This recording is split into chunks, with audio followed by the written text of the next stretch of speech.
Circuit वाले part में इस चैप्टर में बेसिकली आपको क्या पढ़ना है, डिवाइसेस के कॉम्बिनेशन और उसमें करंट और वोल्टेज को थ्योरेटिकली कैलकुलेट करना। तो ये जो रजिस्टर है, सेल है, कैपेसिटर है, इनको हम बोलते हैं डिवाइसेस। क्या बोलते हैं? डिवाइसेस। और सर्किट किसको बोलते हैं? Combination of devices. Combination of devices to get a desired output from a given input.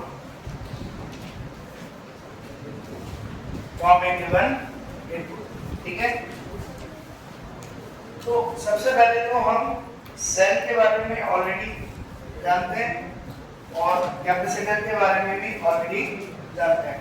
Capacitor वाले चैप्टर में हमने इन दोनों को डिटेल में स्टडी कर लिया है, सेल क्या होता है, कैपेसिटर क्या होता है।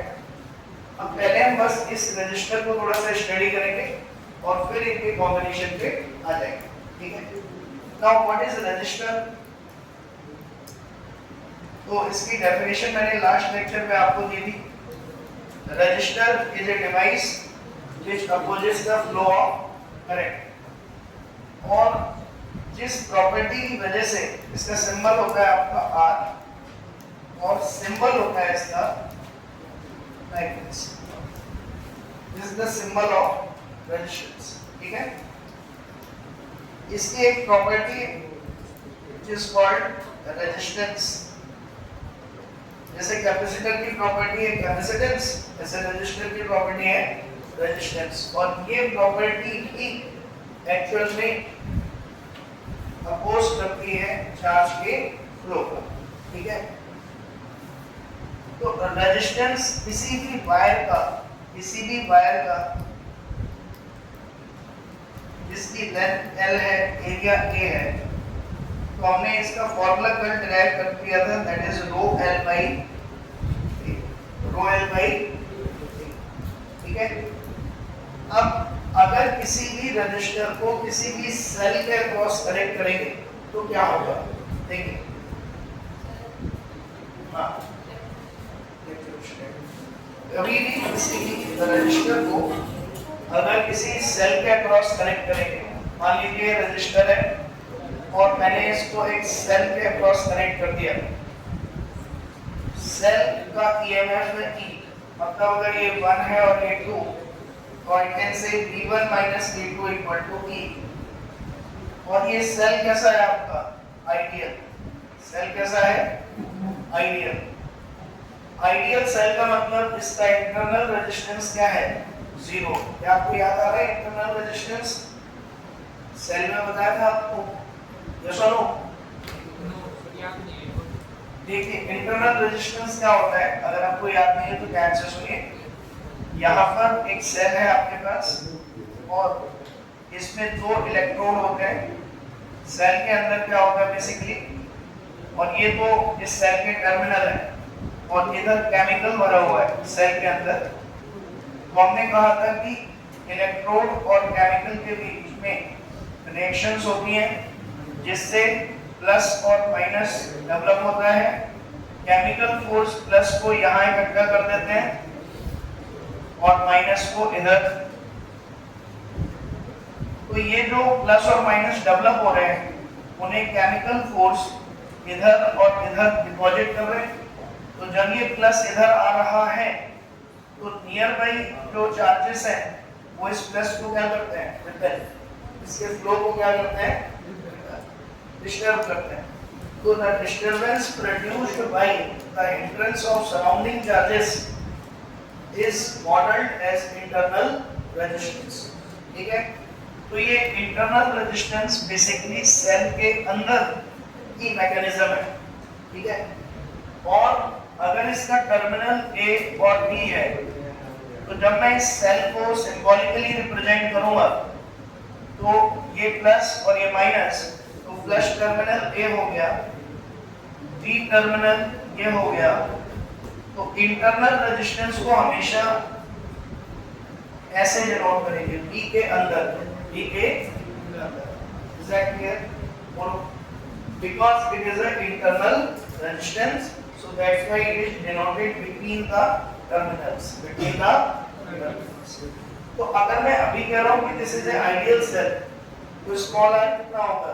0।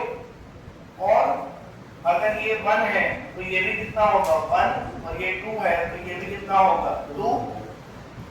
तो अब इस रजिस्टर में जिसका रेजिस्टेंस है R, यहाँ वोल्टेज I है और यहाँ वोल्टेज 2, तो अकॉर्डिंग टू ओम्स लॉ एक करंट फ्लो करेगी और उस करंट की वैल्यू होगी V1 minus V2 divided by R, that is E by, मतलब एक R रेजिस्टेंस को EMF E वाले सेल के साथ जब कनेक्ट करेंगे तो उस सेल में से कितनी करंट ड्रॉ करेगा? E by R। सबसे सिंपल सर्किट जो पॉसिबल है वो हमने देख लिया, I is equal to E by R। Is that clear? अब थोड़ी थोड़ी कॉम्प्लेक्सिटी बढ़ाते हैं इसको, ध्यान से देखिए। मान लीजिए यहाँ पर 2 रजिस्टर, अब हम नेक्स्ट टॉपिक क्या लेंगे? Combination of resistance, combination of resistor. तो अगर मैं 2 रेजिस्टेंस इस तरीके से कनेक्ट कर दूं, R1 R2, और ये बैटरी मैंने कनेक्ट कर दी EMF की, तो जैसे कैपेसिटर में स्टडी किया था ठीक वैसे ही इसमें भी स्टडी करना है। सीरीज में कैसे सॉल्व करेंगे? पहली चीज, वहां पर सीरीज में चार्ज सेम रहता था, यहाँ पर सीरीज में क्या रहेगी? Current same. अगर 2 रजिस्टर में सेम करंट फ्लो हो रही है, सेम चार्ज फ्लो हो रहा है, तो हम कहेंगे दोनों रजिस्टर किसमें? सीरीज में।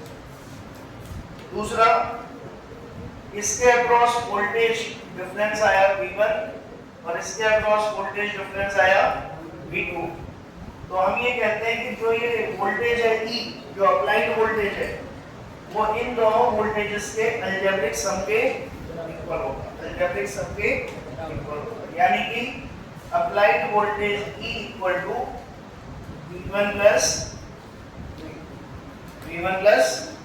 ये बढ़ता है, वोल्टेज क्या होता है? डिवाइड, और वोल्टेज किस रेशियो में डिवाइड होगा? तो since I1 is equal to क्या है? I2, तो I1 को मैं लिख सकता हूँ V1 upon R1 Ohm's law, और I2 को क्या लिख सकता हूँ? V2 upon. तो ये 3 इक्वेशन समझ आ गई आपको सीरीज में। तो अब जरा ध्यान से देखो, R इक्विवेलेंट अगर मुझे लिखना है तो एक अकेला रेजिस्टेंस जो इस सेल से सेम करंट ड्रॉ करे जो ये दोनों मिलकर कर रहे थे, तो इस अकेले रेजिस्टेंस को इन दोनों का क्या बोलेंगे? R equivalent.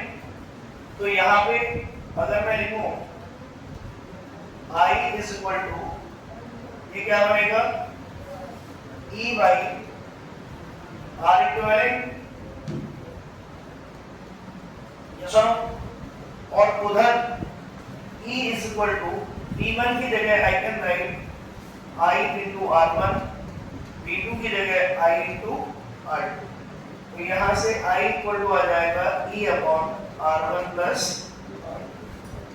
from 1 and 2, what you will get? R equivalent is equal to R1 plus R2। Clear हुआ? बोले यानी कि सीरीज में रेजिस्टेंस क्या होंगे आपके? सीरीज में रेजिस्टेंस क्या होंगे? अगर ऐसे n रेजिस्टेंस हो सीरीज में तो R इक्विवेलेंट क्या आ जाएगा? n times n equal resistance in series, n equal resistance in series. ठीक है। एक और चीज, इक्विवेलेंट में कब कनेक्ट किया जाता है कि सीरीज में कब कनेक्ट किया जाता है? जब हमें छोटे रेजिस्टेंस से बड़ा रेजिस्टेंस चाहिए, छोटे रेजिस्टेंस से बड़ा रेजिस्टेंस। तो जो R इक्विवेलेंट होगा, R equivalent, it will be largest, it will be largest among all the registers in combination. Combination में जितने रजिस्टर यूज हुए हैं उन सबसे क्या है ज्यादा, क्योंकि ये उन सभी के सम के इक्वल। तो ये क्वेश्चन मुझे आप निकाल के बताइए जल्दी। मान लो ये 3 ओम है और ये 2 ओम, जल्दी से आंसर बताएंगे। ये 20 वोल्ट की बैटरी है, तो बताइए कितनी करंट जाएगी सर्किट में? 3 + 2 5 और I = V/R 20/5 कितना आएगा? कर लीजिए जल्दी, ऐड करना है और फिर V से क्या करना है? डिवाइड। तो 4 एम्पीयर करंट इसमें जा रही है, तो इसमें वोल्टेज कितना डेवलप होगा? V = IR 4 × 3 12 वोल्ट, 4 × 2 8 वोल्ट, 12 और 8 22। कर लेंगे प्रूफ। इसमें बताओ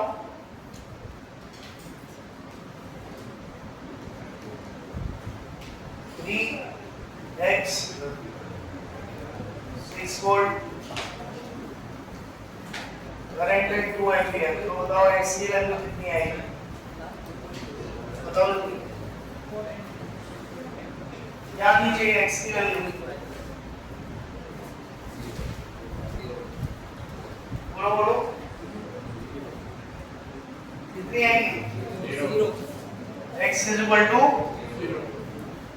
नहीं भाई, R इक्विवेलेंट सीधा सीधा आप इससे निकाल सकते हो, बैटरी डिवाइडेड बाय 6/5 दिया गया, यही हो गया। तो x कितना होगा? 0। x कितना होगा? 0। तो ये सीरीज कॉम्बिनेशन है। देन फिर आता है आपका पैरेलल कॉम्बिनेशन। ना आप ये सब आपको देखा दिखाया रहेगा, क्योंकि आप रेजिस्टेंस कैपेसिटेंस में ऑलरेडी सीख चुके हैं। This is R1, this is R2 और अब एक बैटरी कनेक्ट कर दी है, दिस इज V। तो अब यहाँ V से करंट निकली I और वो इसमें डिवाइड हुई, इसमें I1 गई, इसमें I2, ऐसे जाएगी। चलो, तो अब आपको ये बताना है कि अगर इन दोनों की जगह एक इक्विवेलेंट रेजिस्टेंस रखें, R इक्विवेलेंट, जो कि इस बैटरी से सेम करंट ड्रॉ करे I, तो इसको हम इन दोनों का क्या बोलेंगे? इक्विवेलेंट। कैसे निकालेंगे बताइए? I = V/R equivalent.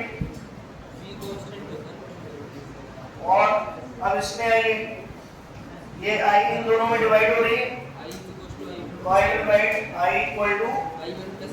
I1 + I2। Now I1 को क्या लिख सकता हूं मैं?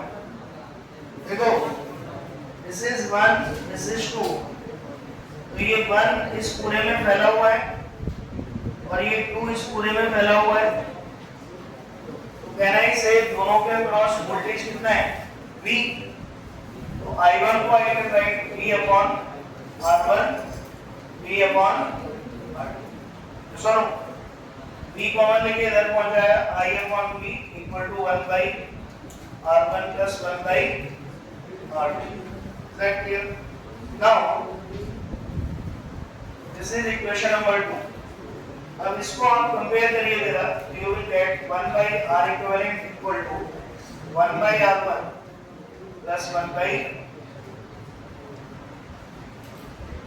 1/R1 + 1/। Is that clear? बोलो, समझ में आ गई बात आपको? क्लियर है? 1/R equivalent = 1/R1 + 1/R2।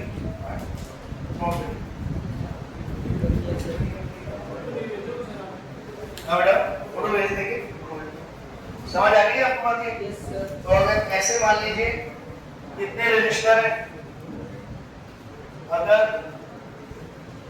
मान लो 3 रेजिस्टेंस है, पैरेलल में है तीनों, तो अब R इक्विवेलेंट कितना आएगा आपका R/3, अगर n है तो R/n।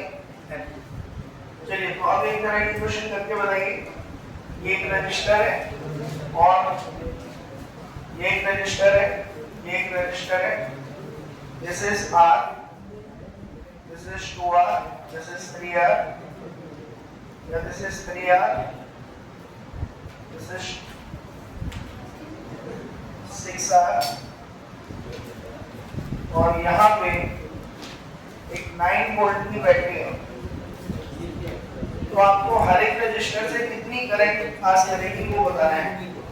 मान लो इससे करंट निकली I, तो ये इसमें गई I, इधर ये I डिवाइड हुई I1 एंड I2 में।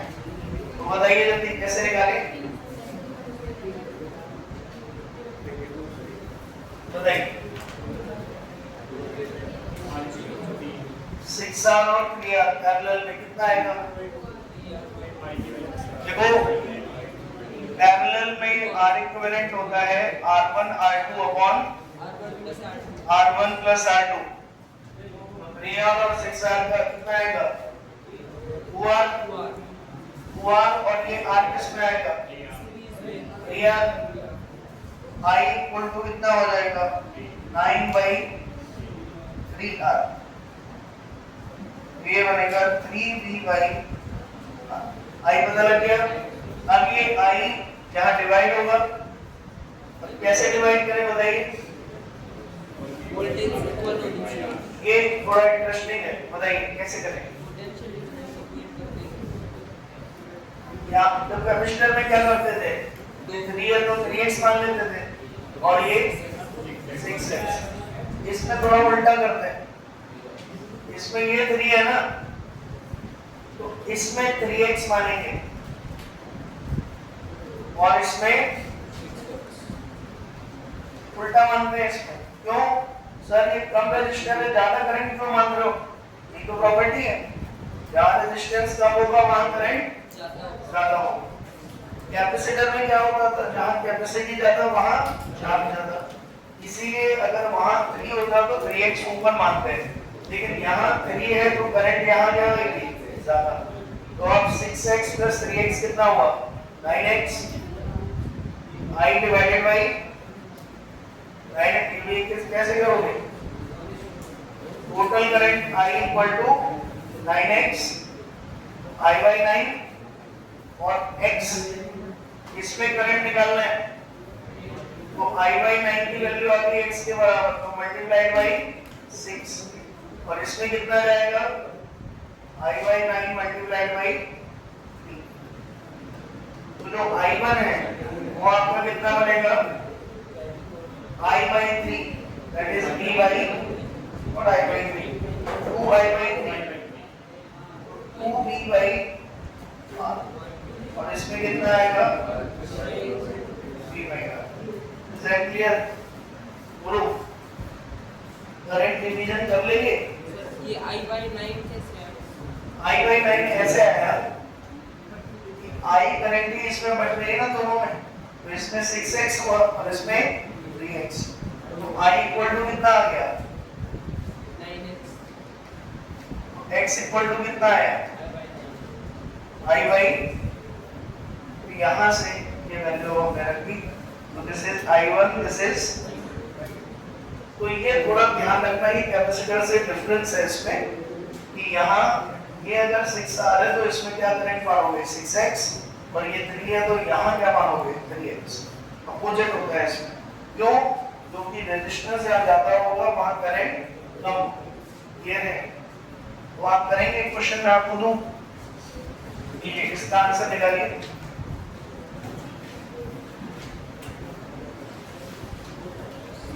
उसको ऐसे नहीं कर सकते थे कि I की वैल्यू I1 प्लस I2 हो जाएगी और वोल्टेज इक्वल पैरेलल वाले में। बेटा पैरेलल वाले क्वेश्चन ऐसे नहीं कर सकते, दो इक्वेशन बना के। हाँ हाँ कर सकते हो, मेरा मल्टीपल बेस, मतलब आप अलग-अलग इक्वेशन बना के फिर वो KCL लगा के फिर कर लो, दैट इज ऑल्सो। ये थोड़ा सबसे स्पीड में जल्दी हो जाता है इससे। अब ये आपका मान लीजिए है 2 और ये 4 और ये है आपका 1, ये है 10 वोल्ट। बताइए सभी रजिस्टर में कितने करंट आएंगे बताइए।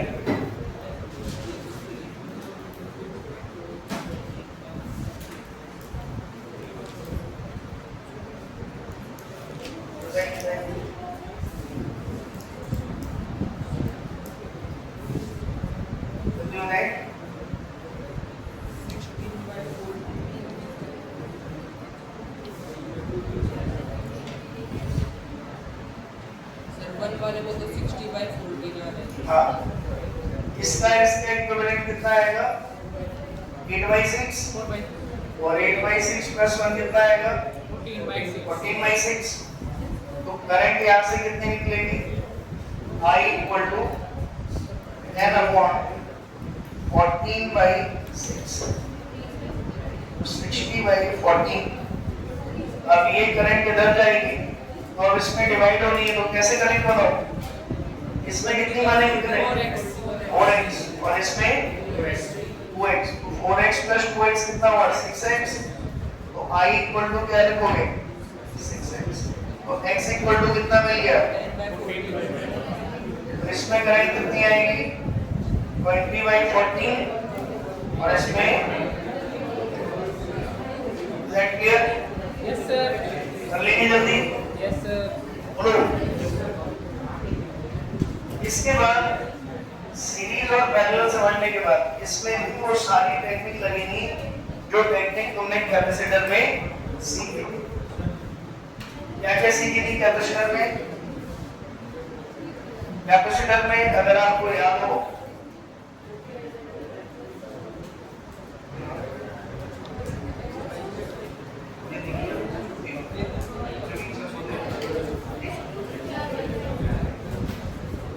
देखिए बेटा यहाँ पे अगर हम बात करें जो टेक्निक आपने सीखी थी इसमें कैपेसिटर में क्या क्या सीखी थी। सर्किट ड्रॉ,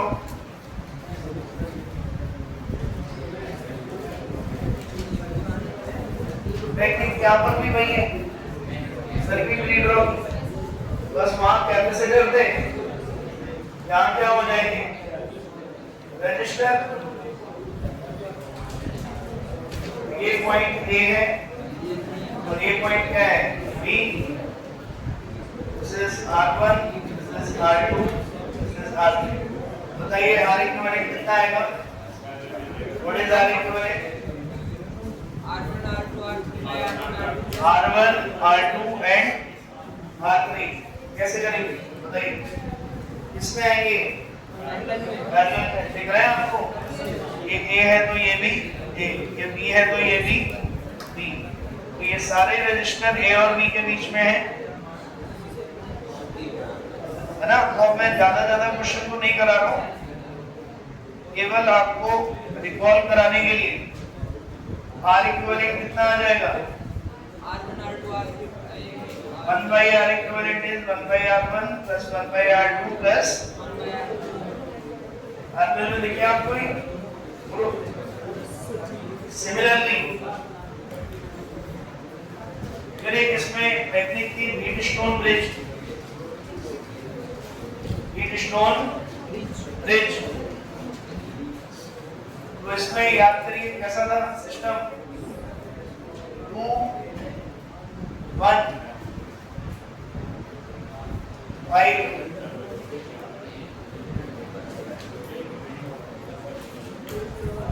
तो ये जो कॉम्बिनेशन आपके सामने है ये व्हीटस्टोन ब्रिज है। इसमें दो इधर और एक बीच में। अब ये बैलेंस्ड है या अनबैलेंस्ड बताया ना मैंने। 3 तरह के हो सकते हैं 2 तरह के बैलेंस्ड और अनबैलेंस्ड। तो ये 2 है और ये 1 है और यहाँ पे अगर मैं ये कहूँ ये 6 है और ये 3 है तो क्या ये बैलेंस है। बैलेंस है ये। अगर इन दोनों का रेशियो इन दोनों के रेशियो पे क्या आ जाए इक्वल तो इट विल बी बैलेंस्ड। तो यहाँ पे बीच वाला आपका कैंसिल हो जाएगा और ये दोनों सीरीज में आ जाएंगे और ये 2 ये 6 ये 1 ये 3 तो ये 2 और 6 का इक्विवेलेंट 12/8 हाँ 6 2 8 और ये 3 1 4 और तो इक्विवेलेंट आपका आएगा दैट इज दिस क्या समझ आया आपको? क्या किया आपने इन दोनों का सीरीज कॉम्बिनेशन 8 सीरीज कॉम्बिनेशन 4 और 8 और 4 किसमें है पैरेलल में ये पैरेलल का फॉर्मूला है सेट क्लियर तो यहाँ पे अगर हम सॉल्व करें मैं मैंने चल 32/12 16/6 8/3 is that clear बताइए बोलो सो व्हीटस्टोन ब्रिज इस तरीके से मैनेज करना है अगर आपको मिल जाए अनबैलेंस को केसीएल के बिल से हाँ अनबैलेंस को केसीएल के बिल से तो वो पूरा रिपीटिशन है अब ठीक है जो जो तुमने पढ़ा था वो सब रिपीटेड है बस कैपेसिटर की जगह क्या लगाते जाओ रेजिस्टेंस तो जैसे इनफाइनाइट लैडर 21 पढ़ी थी आपने इनफाइनाइट लैडर याद है इनफाइनाइट लैडर कैसे क्वेश्चन करें आंसर बताओ चलो आप बताइए आंसर इसका कितना आएगा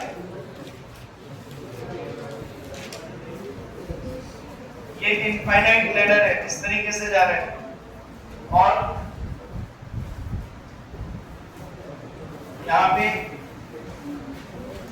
ये R है ये 2R ये R है ये 2R ये R है ये 2R तो आपसे कहा गया है A और B के बीच में इक्विवेलेंट रेजिस्टेंस बताइए तो हाउ टू सॉल्व दिस तो आप क्या कहेंगे ये वाली यूनिट रिपीट हो रही है जैसा यहाँ से देखने में लग रहा है क्या ठीक वैसा ही यहाँ से देखने में लग रहा है जो इक्विवेलेंट A और B के बीच में आएगा वही इक्विवेलेंट C और D के बीच आएगा तो I can replace this entire network by this ये R ये 2R ये भी 2R this is A this is B तो ये 2R है ये 2R है not 2R sorry R equivalent yes R equivalent तो अब R equivalent और 2R किस में आ गए पैरेलल में ये दोनों किस में आ गए पैरेलल में इसको सॉल्व करेंगे तो R equivalent into 2R divided by 2R R equivalent plus और ये पूरा इसके किस में आ गया सीरियल और ये पूरी चीज में किसके इक्वल आ गई R equivalent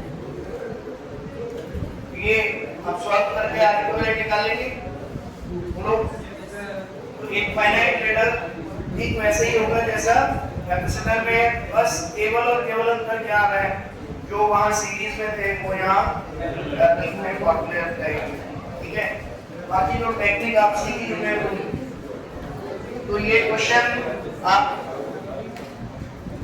नेक्स्ट क्या था आपका सिमेट्री या इलेक्ट्रिकल आइसोलेशन इलेक्ट्रिकल आइसोलेशन बातें नहीं बेटा बातें करोगे तो आज इसमें रिकॉर्डिंग रहेगी फिर आप आवाज आपको नॉइस लगेगी इसमें जाएगी नॉइस आज आपकी क्योंकि इसमें ब्लूटूथ माइक कनेक्टेड नहीं है ठीक है तो आप ध्यान से देखिए इसमें इलेक्ट्रिकल आइसोलेशन कैसा सर्किट था याद करो इलेक्ट्रिकल आइसोलेशन एक ऐसा एग्जांपल आपको कराया था याद करो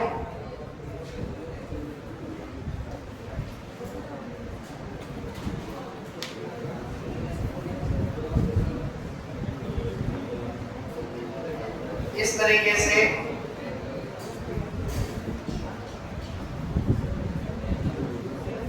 यहाँ पे पॉइंट है A और यहाँ पे एक पॉइंट है B। अब ये R से कहा गया इक्विवेलेंट रेजिस्टेंस बताइए। तो क्या बताया था आपको इलेक्ट्रिकल आइसोलेशन कि ये जो ब्रांच है इसका इस वाली ब्रांच से कोई लेना देना नहीं है, क्योंकि अगर आप एक बैटरी कनेक्ट करते हो इन दोनों के बीच में तो यहाँ से जो करंट है वो अगर इसमें I1 ले इसमें I2 तो इकट्ठा होते समय जैसा सर्किट का डिस्ट्रीब्यूशन यहाँ पर है ठीक वैसा ही सर्किट का कलेक्शन यहाँ पर है। तो जैसे करंट डिस्ट्रीब्यूट हुई थी उसी रेशियो में करंट क्या होगी कलेक्ट, उसी रेशियो में करंट क्या होगी कलेक्ट। तो ये क्या बता रहा है कि I2 करंट यहाँ आई इस जंक्शन पर और I2 ही इधर जाएगी। इसका मतलब इस वाली ब्रांच का कोई लेना देना इससे नहीं है, करंट सीधी जाएगी। क्या ये बात क्लियर हुई आपको? Yes sir. बोलो। तो वी कैन से दैट कि जो भी करंट इसमें से आई वो यहाँ से इसमें चली गई। I hope I am clear, ठीक है। तो आप ये मानेंगे कि ये दोनों सीरीज में आ गए, ये दोनों आपस में सीरीज में आ गए और इन दोनों का कॉम्बिनेशन इसके पैरेलल में आ गया। क्लियर है? बोलो। कर लेंगे इसको। कितना बनेगा आपका R और R सीरीज में 2R और R पैरेलल में। ये कॉम्बिनेशन कुछ इस तरीके का दिखेगा अब आपको।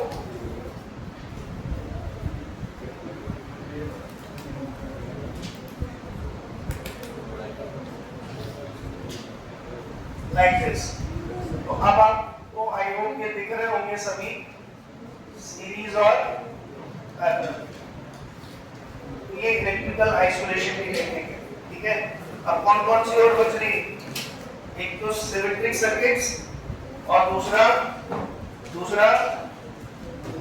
क्यूब वाले क्वेश्चंस। कौन से वाले?